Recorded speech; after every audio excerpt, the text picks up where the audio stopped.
St. Thomas is always helping me really in any kind of theological work that I'm doing. But two things I can mention in particular are two books that I've published while I've been working as a theologian in the Dominican order. The first one, Will There Be Free Will in Heaven? But again, it's asking a question, something I've come to see as very important. The question wasn't asked by me, though. I came across a journalist had sent 10 questions around to politicians, judges, teachers, and so on. It was one Christmas time, I think, or around Easter. And among the questions were things you could easily guess, like, is the virgin birth true? Is the resurrection true? Are the 10 Commandments still relevant today? But one of the questions was a bit more unusual, or at least I found it unusual, and that was, will there be free will in heaven? So as I was investigating what theologians and philosophers today had to say about it, there seemed to be a problem, because if you could no longer sin in heaven and you weren't free anymore, then why would you want to go to heaven if freedom is something that we really value? And some people seem to be saying, well, heaven can have an end, and you can choose to leave heaven, as it were, or maybe there's no longer any freedom in heaven if you can't leave it by sinning.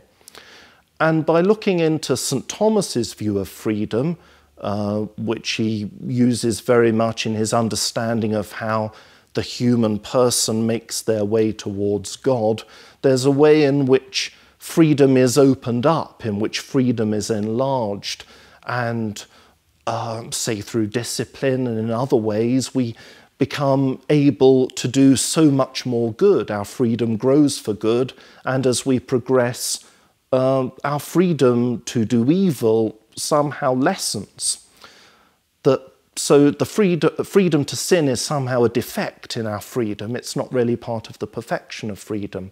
So that when we come to heaven, our freedom has grown so much that we're free to do good in the presence of God forever, and the defective part of freedom to do evil is no longer there for us. So I found that I could approach this question and I think give a much more satisfactory answer than some of the answers I was coming across by looking at what St. Thomas has to say about freedom and how that freedom comes to perfection in the vision of God.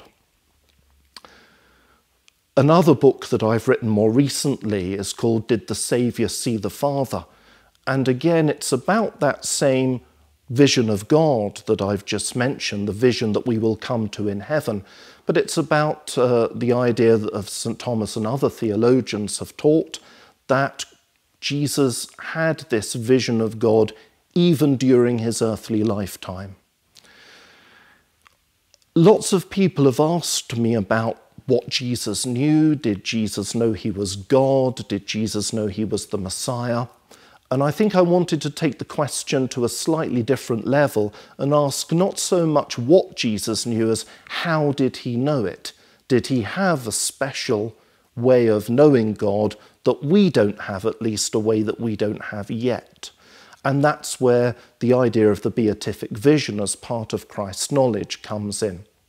So again, I was using St. Thomas in coming to talk about the way in which Jesus had a special knowledge of God, but in the context of theology today, and in the context of some of the questions that are asked today.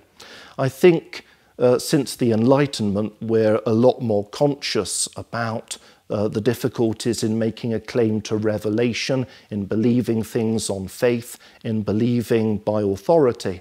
And I think that we can draw out a lot of Aquinas' ideas to show how we can believe because Jesus knew, and his divine knowledge had a kind of an impact on his human mind, so that we are able to receive the benefit of the heavenly knowledge that Jesus had even while on earth. So those are some of the ways in which, in the theological work that I've been doing, I've been using Aquinas and using his insights to enter into theological debates that are going on today.